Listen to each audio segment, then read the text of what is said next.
नमो त्रिकाले सत्य जगन्नाथ सुते साभृत सपुत्र सकलत्राय नमो नमः तपोद कंचन गौरंगिराज वृंदावनेश्वरी वृषभानुसुते देवी तं नमामि हरिप्रिये कृष्ण करुणा सिंधु दीनबन्धु जगत्पते गोपीश गोपिकान्त राधा कान्त नमस्तुते ईश्वर परम कृष्ण सच्चिदानंद विग्रह अनादिराज गोविंद सर्वकारण करणम मुखांकरति पांचलं पंकुलं यशेदं जातिवतन्म्यं वन्दे परमानंद माधवं सर्वधर्मानुपरित्यजं ममिकां शरणं भुजं अहंगतं सर्वपापविमुक्ताय शरणमाश्रितं परित्राण साधनं विनाशाय दुष्कृतं धर्मसंस्थापनार्थं सम्भवामि जुगे हरिनाम हरिनामैव केवलं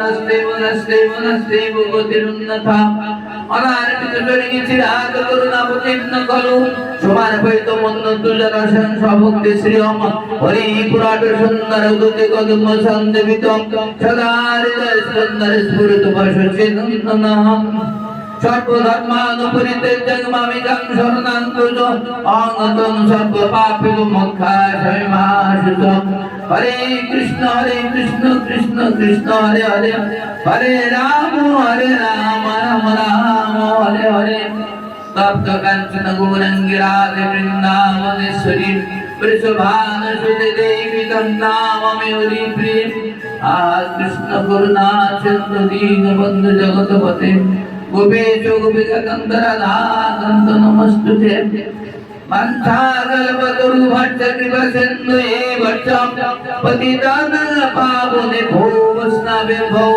नमो नमः श्री गुरावे नमः परम गुरावे नमः परम श्री गुरावे नमः परात्पर गुरावे नमः वस्ते गुरावे नमः समस्ते गुरावे नमः सकल वैष्णवे भय नमः सकल गुरुदेव भय नमः उपस्थित स्वागत भक्त भक्ता आनंद गुण वैष्णवे भय नमः महाप्रभु যত ভক্ত হয়েছেন হইবেন প্রভুর যত দাস সবার চরণ বন্দিতন্তে হরি ঘাস জয় মহাপ্রভু জয় শ্রী গুরুদেব জয় জয় কৃপা সিন্ধু বাবাজি মহারাজ নিত্য লীলা প্রবিষ্ট পরমারাধ্যতম শ্রী গুরুদেব কৃপা সিন্ধু বাবাজি মহারাজ জয় সাধু বৈষ্ণব জয় জয় জয় শ্রী নিতাই শ্রীনাথ গদাধর শিবাশিত ভক্তবৃন্দ প্রেমানন্দে হরি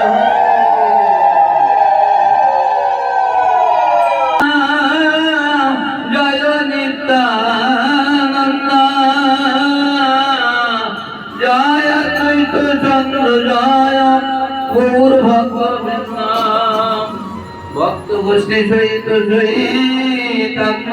जय सुनील सहित कथा प्रेम उपजाय श्री कृष्ण सहित प्रभु नित्यानंद श्री अद्वैत गदाधर शिवासादि गौर भक्तवृंद हरे कृष्ण कृष्ण कृष्ण हरे हरे हरे राम राम राम हरे हरे जय राधिका नाथ जय राधिका नाथ जय श्री राधिका नाथ जय महाप्रभु जय साधु वैष्णव जय शिष्य भागवतम दुर्विहेश गुणमयी मम माया दुरत्वयं मामेते प्रवर्तन्ते मामेतं तरान्निते दुर्विहेश गुणमय मम माया दुरत्वयं मामेते प्रवर्तन्ते मामेतं तरान्निते श्री भगवान गीताয় অর্জুনকে বলিয়াছেন হে অর্জুন আমার ত্রিগুণময়ী মায়া এই মায়ার বন্ধনে সকলেই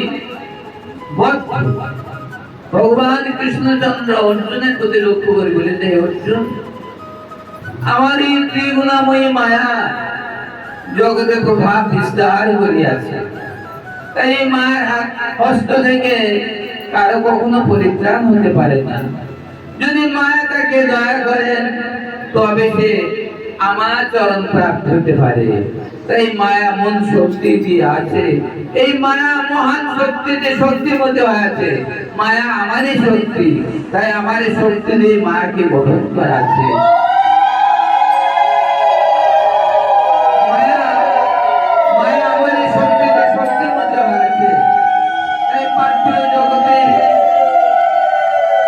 পার্থিব জগতের যত জীব আছে সমস্ত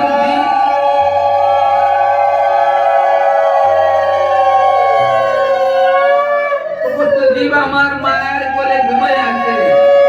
মায়ের হাত থেকে কারো কখনো পরিত্রাণ হতে পারে না। তবে যদি কোন জীব যদি আমার উন্মুখ হতে চায় তখন মায়া তাকে আমার চরণ প্রাপ্ত করবার সুযোগ করাই দিতে পারে, কিন্তু মায়া কাউকে ছাড়ে না। যদি আমরা মায়াকে আমরা মায়াকে কৃপার জন্য যদি বলি, হে মায়া, এই মায়া দেবী আমাকে কৃপা করুন, আমাকে ভগবান চরণ প্রাপ্ত করান, তাহলে মায়া কিন্তু আমাদেরকে ভগবানের চরণ প্রাপ্তি করায় এমন একজন মায়া। কিন্তু মায়াকে যদি আমরা ভালো না বাসি, যদি মায়া দেবীকে আমরা উপেক্ষা করে চলি, তাহলে মায়া আমাদের আর দয়া করতে পারে না। তাই পার্থিব জগতের জীব যদি ভগবানের চরণ প্রাপ্ত হতে চায় তাহলে প্রত্যেকে মায়া দেবীর কাছে প্রার্থনা করে হইবে। তাই আমার স্মৃতি সাধক গীত যে গ্রন্থ লেখা আছে, এই গীতের মধ্যে আপনারা দেখতে পাবেন সাধক কণ্ঠ গীতের মধ্যে আমার এই মায়া দেবীর কাছে প্রার্থনা আছে। কারণ মায়া দেবী যদি আমাদেরকে কৃপা না করেন তাহলে আমরা কেউ ভগবানের চরণ প্রাপ্ত হতে পারি না। এই জন্য আমরা সবসময় মায়ের কাছে, মায়া দেবী আছে, যে মায়া দেবী কৃষ্ণ প্রিয়, সে মায়া দেবী অন্য কেউ নয়। তাই মায়া দেবীর কাছে আমরা পরমে প্রার্থনা করবো, হে মায়া, তুমি আমাকে দয়া করো, আমি যেন ভগবানের চরণ প্রাপ্ত হতে পারি এবং রাধা গোবিন্দ ভজন যেন আমি পরিপুষ্ট হয়, রাধা গোবিন্দ প্রহলীলা যেন আমি দর্শন হয় এবং শয়নে সম্পদে জাগরণে যেন রাধা গোবিন্দ সেই সেবা আমার যদি স্ফুরণ হয় এবং আমার সেই রূপ যেন আমার স্ফুরণ হয়। তাই মায়া দেবীর কাছে আমরা প্রার্থনা করলে মায়া যদি আমাদের কৃপা করেন তাহলে আমরা ভগবান রাজ্যে কিছু না কিছু সন্ধান করতে পারি।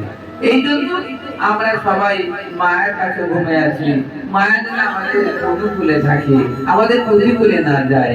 তাই আমরা সবসময় মায়া দেবীর কাছে প্রার্থনা জানাবো যে আপনি দয়া করুন। তাই অর্জুনের প্রতি লক্ষ্য করে শ্রী ভগবান কৃষ্ণচন্দ্র গীতায় শিক্ষা দিচ্ছেন যে দৈভ্রেষার গুণা মায়া মম মায়া বিরাজ করে মামি বুঝে প্রপাতন্তে মায়া নিতম করান্তি। এই মায়া আমার শক্তিতে শক্তিমতী, তাই মায়ের হাত থেকে কারো রেহাই নেই। আমার চরণ প্রাপ্ত হতে গেলে মায়ের সান্নিধ্য নিতে হবে, তাই মায়া আমার চরণ প্রাপ্ত করে। তাহলে চিন্তা করে দেখুন, ইচ্ছা করে কিছু করা যায় না। এই মহাবন্ধন ওই যে মুক্তি লাভ করিতে পারে না, কিন্তু একমাত্র যে আমার শরণাগত হয়, যে গুরু চরণ আশ্রয় করে আমার শরণাগত হয়, আমার স্মরণ করে, হে ঠাকুর কবে তোমার চরণ প্রাপ্তি হবে, কবে আমার তোমার চরণ প্রাপ্তি করাবে। তাই আজকে যদি আমরা সবসময় ভগবানের চরণে দৈন্যার্থী জানাই, তখন ভগবান কৃপা করিয়া আমাকে মাকে সুন্দর বলে, মায়া আমার এই ভক্তকে তুমি আমার উন্মুখ করাও, সে যেন কোনো সমস্যার মধ্যে না পড়ে, সমস্ত সমস্যার জন্য সে ওভারটেক করে যেন আমার চরণ সান্নিধ্য লাভ করতে পারে। তাই মায়া তখন আমাদেরকে আগিয়ে দিতে থাকে, ভগবানের ইচ্ছা এটা হতে পারে। তাই আর কি শরণাগত হয়, সেই চিরদিনের জন্য এই মায়া বন্ধন হইতে মুক্তি লাভ করতে পারে। তাই ভগবানের চরণে আমরা শরণাপন্ন হব, তবে মায়া আমাদেরকে মুক্তি দিতে পারে। তাই মায়াময় জিনিস কৃষ্ণ ভুলি যে জীবনাদি ভইমু অদেব মায়া কাজে সংসার কবু সঙ্গে উঠায় কবু নরকে ডুবায় দণ্ডজনে রাজা জানা নদীতে ডুবায়। তাহলে আজকে মায়া যদি আমরা আমাদের কৃপা করেন তাহলে আমরা ভগবান চরণ দর্শন করতে পারি, তাছাড়া আমাদের কখনই সম্ভব হবে না। অতএব শ্রীকৃষ্ণ চরণে শরণাগত কৃষ্ণের নিত্য পার্শ্বদ গোপ বালক ও গোবৎসগণ কিছুতেই ব্রহ্মার মায়ায় মুগ্ধ হন না। কৃষ্ণের বহিরঙ্গ মায়া পর্যন্ত তাহাদের কৃষ্ণ চরণে শরণাগতি মহাপ্রতাপের সর্বদাই তাহাদের নিকট হইতে দূর দূরান্তে অবস্থান করে। তাই আজকে এই যে নিত্য পার্শ্বদ যারা ভগবানের নিত্য পার্শ্বদ আছে, তাহলে ভক্ত কত প্রকার, সাধন সিদ্ধ, আবার নিত্য সিদ্ধ, আবার কৃপা সিদ্ধ আছে। সাধন সিদ্ধ কাদের বলে? যারা সাধন করে ভগবানের চরণ প্রাপ্ত হয়েছে তাদেরকে সাধন সিদ্ধ বলে। যারা সাধন করে কৃষ্ণ চরণ প্রাপ্ত হয়েছে তাদেরকে সাধন সিদ্ধ বলে। আর যারা কৃপা দিয়ে ভগবানের চরণ প্রাপ্ত হয়েছে, কোন মহাতের কৃপা নিয়ে ভগবান চরণ প্রাপ্ত হয়েছে, তাদেরকে কৃপা সিদ্ধ বলা হয়।